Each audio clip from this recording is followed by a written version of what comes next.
Hi, it's Elizabeth from Time Valley Motorhomes, and today we'll be doing the handover video of the Swift Kontiki 784. Just behind your driver's door, at the bottom of the vehicle, you'll find your fresh water drain off point. You can drain it off using your control panel on the inside of the vehicle, but this is where it will drain off. Just above is your fresh water filler point. So here you want to use your key to unlock the cap, and then you can twist and pop it off. You'll then want a hose pipe and some adapters, as some sites just provide the brass tap. You then want to put your hose pipe through there, fill it up until the freshwater tank is full, or until you've got enough water for your holiday, and then you can put your cap back on and just make sure you lock it with the key to stop anyone tampering with your fresh water. If you can't get to the tap on site, you can use your water pump to pump water in to your freshwater tank using an aqua roll. The next thing you come to is your hookup point. So when you're hooking your vehicle up, you just want to lift the collar of the cable and then just push it on. And then hook your cable up to the vehicle first and then to the mains. And then when you're disconnecting, disconnect from the mains and then your vehicle, as you don't want to be walking around with the live hookup lead. So next thing we've got is your gas locker. This will hold two 6-kilogram bottles, but at the minute we've just got the little dumpy bottle on. When you're connecting your pigtail to the gas bottle, just remember it's left to tighten, right to loosen, and you'll need a spanner just to nip it up tight. And you can turn it on or off at the top using this dial. And then once you've got your gas turned on, just push this black button down and it'll just let the gas go through the pigtail into the vehicle. If it's still not coming through, the crash valve might have just popped out. There's just this little yellow button here, so if you just push that in, then it'll all be okay. If you've got two gas bottles on, if one runs out, you can turn this round to the other gas bottle. Just make sure the white line is facing the pigtail that's got the feed to the gas. And then always have them strapped in nice and tight so they don't rattle around when in travelling. Next thing we'll come to is your external shower. So as long as you've got your fresh water tank full and you've got your water pump on, you can get your external shower, and then you just want to push this blue lever down, align it up to the point on the vehicle and just push it on. And then you'll have the tap water running. When you finish with it, just pull the blue lever and it'll pop off, and then just let all the water drain out of the pipes so you don't get the inside of your garage wet.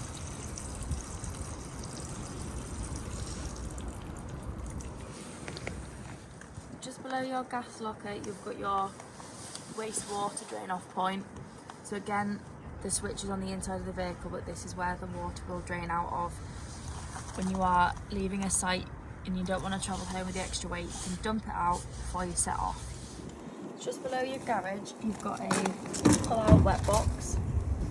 So you can store all your boots, anything wet and dirty that you don't want inside your vehicle. You can pop them in here until you get home. It's just somewhere nice and clean to store them. And you've got your garage.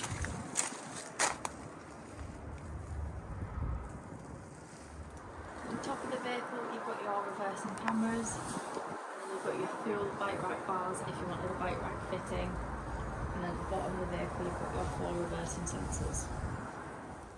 So on the other side of the garage, you've got your 3-pin socket. You've got a 12-volt and 2 USB ports if you need to charge anything in the back of the vehicle. You've also got a light switch. And you've got a couple of storage cupboards, and you've got a heating in the back as well. And you've got some tie-down points. So the next thing we'll come to is your cassette locker.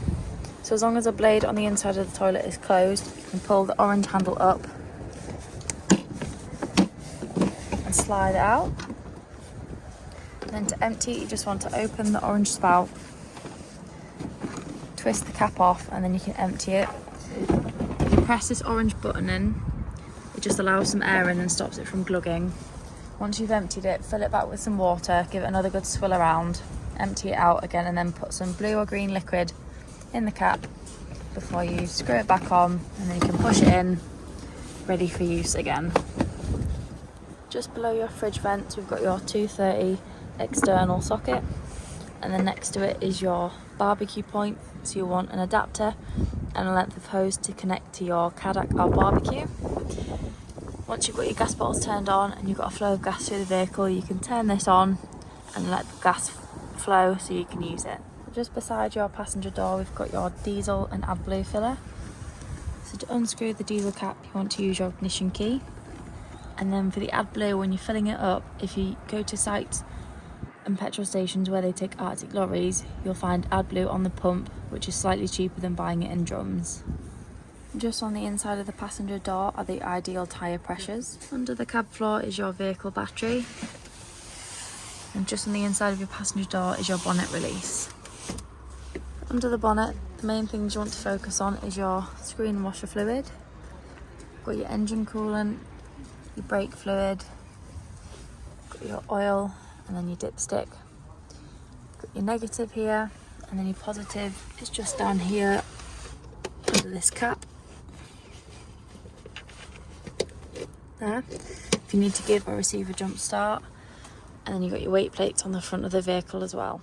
First thing you want to do when you get into your vehicle is turn your main control panel on, and then from here you can turn your lights on and off. You've got your internal lights and you've got your awning light, and then you've also got the dimmer here, so you can dim the lights up or down depending on how bright you want them.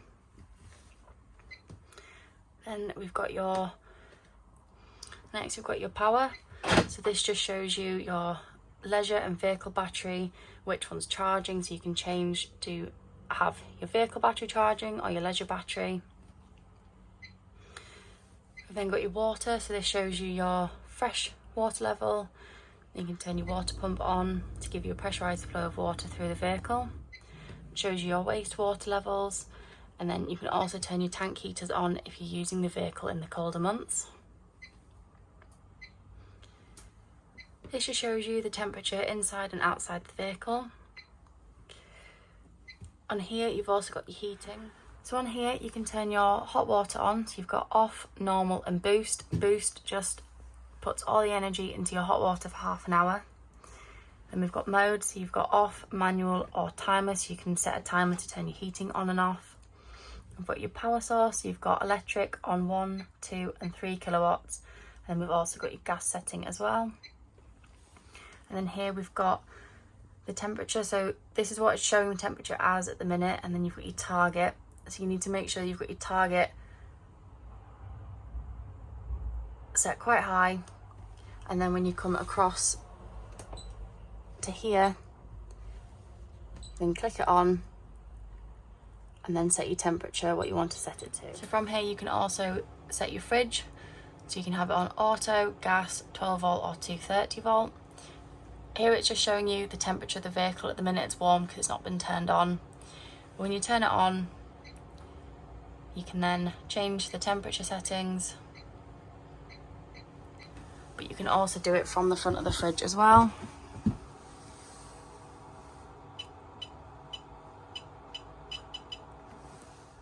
To use your Aldi heating system, the first thing you want to do is pick an energy source.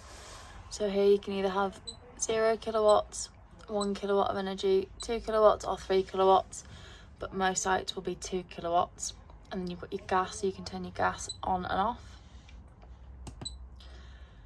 Next we've got your internal heating, so if you want to turn it on, to come to the top corner, it'll turn on. You can go from 5 degrees all the way up to 30 degrees. And then you can also increase and decrease your fan speed in the middle here. And the last one is your hot water, so you can have it on, off, on, or boost. If you have it on boost, it'll just take some energy away from your heating for half an hour to get you hot water quicker. So in the bathroom, we've got your shower, we've got your skylight and a hanging rail to hang any wet clothes. And then on the other side, we've got your bathroom, we've got your 2 large mirrors, we've got your sink, and then we've got your toilet. And then when you're using your toilet, you want to make sure you've got your water pump on, and then if you press the blue button, you'll get a flow of water into the bowl. And then you just want to push the grey lever across to open the blade, and then just make sure you have it shut after use. when your cassette is full, you'll get a red light coming on here just to indicate that it's ready to be emptied. You've got your single beds in the back, or if you get your board and then you use your filler cushion, you can have a nice double bed in the back. You've got cupboards on both sides. You've got underfloor storage. You've got some drawers on each side. And you've got some hanging space as well. And on the driver's side, under the bed, right at the bottom, you've got your boiler drain off point. To use your Truma aircon unit, you want to grab your remote, aim towards the black dot and then turn the unit on. When you can see the red flashing light, you can then change the temperature by clicking the minus button. It goes all the way down to 16 degrees, and then if you want it warmer, you can press the plus arrow. You can also change the fan speed, so you can have it on low,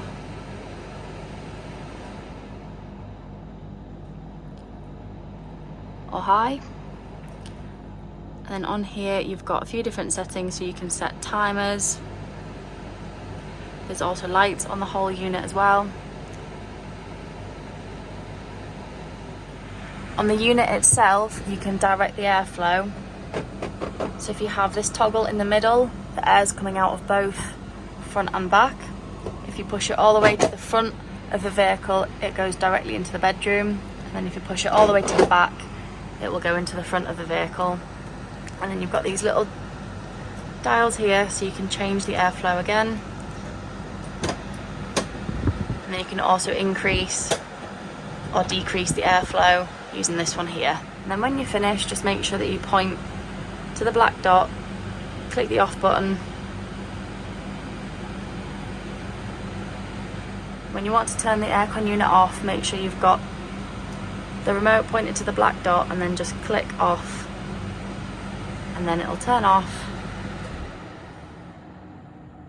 And then you can put your remote to one side until you need to use it again. So when you're winterising your vehicle, you want to make sure no water's left in your boiler, so just pull the yellow lever up and you'll hear that the water is coming out of your boiler. At the same time, you want to open your kitchen and bathroom taps so there's no water left in the taps through winter to freeze and cause frost damage. And at the same time, you want to drain off your fresh and wastewater tanks as well. At the head of the bed, you've got a mirror with some shelf space, and then you've got your USB ports, you've got your light switches, and then you've also got a nice little hidden cupboard. It just gently pushes to close it. To open your skylight, you just want to push the button in and pull the handle down, and then you can lock it in all the way open, or you've got a couple of little different points, so you can just have a little bit of airflow through the vehicle. Just remember that before you travel, you've always got to shut them and lock them in, as they can easily be damaged during transit. And then you've got your fly screen and your blackout blind as well. To open your windows, you just want to push the black button in and pull the lever down on all three. You can then gently push your window open to however far you want it, and it'll just stay there. And then to bring it in, just give it another gentle push and it'll come back. And then to lock it in, you just want to pull the levers down again,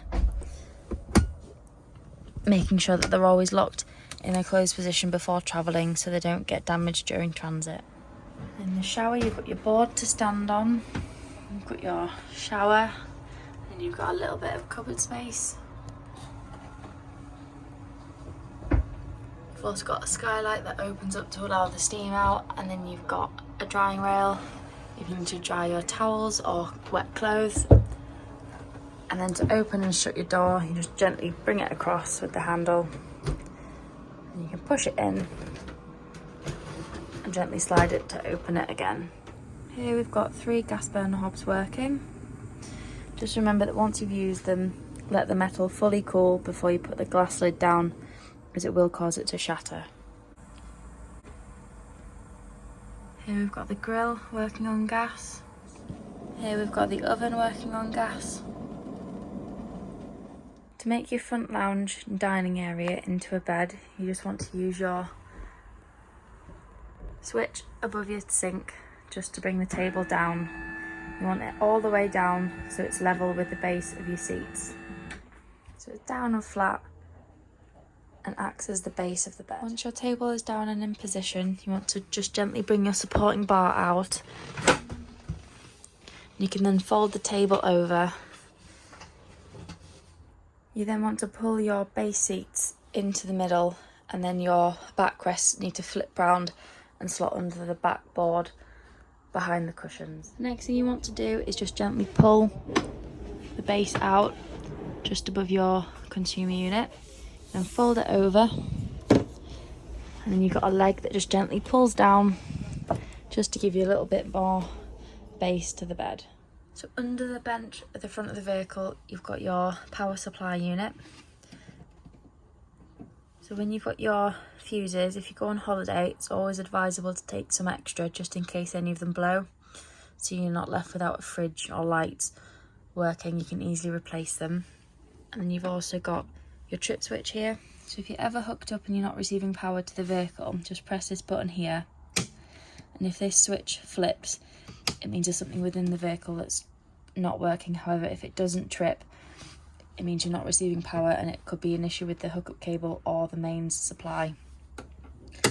And then if you're not using your van for a couple of months or even over the winter months, if you press this button down here, it will stop all electrical feed, draining the leisure battery.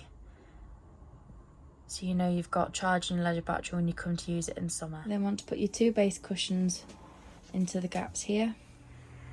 You then want to turn your backrests around so this little indent fits under the wood at the back. Then want to put your 2 last cushions into the gap to make the bed up. And here we've got your double bed at the front of the vehicle all made up. On your steering wheel, you've got your arrows on the left side that can flick through different settings on your dash.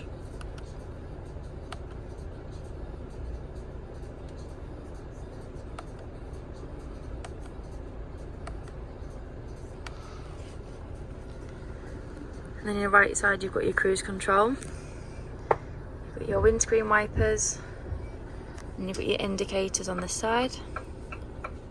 When you're on your home screen of your radio, you've got your maps, you've got your radio, and then you've got your phone if you want to connect it. So if you just go to music, you can flick through your different radio stations. You can choose FM, or you've got your Bluetooth. Next one along is your AC, so you've got your temperature here. You can increase your fan speed, you've got your AC, and then you can choose where the air is directed. Next you've got maps, and you connect your phone if you want to.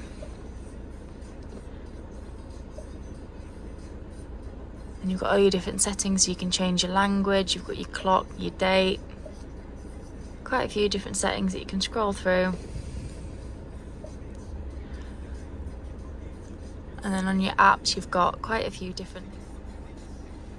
You've got your Bluetooth, you've got your comfort, your controls, you've got your DAB, your device, your driver profiles, you've got your phone, you've got your settings, software updates. You've got quite a few different apps to scroll through on here. And then below again you've got your air controls, and you've got your 12-volt socket, you've got a USB socket down here as well, and the new C charger. And you've got your hazards, you can mute, unmute, you've got your volume as well on here. You can lock the van from the inside. You've got your traction control, your hill assist, and you've got your 2 cup holders below that, and you've got another USB socket just down here.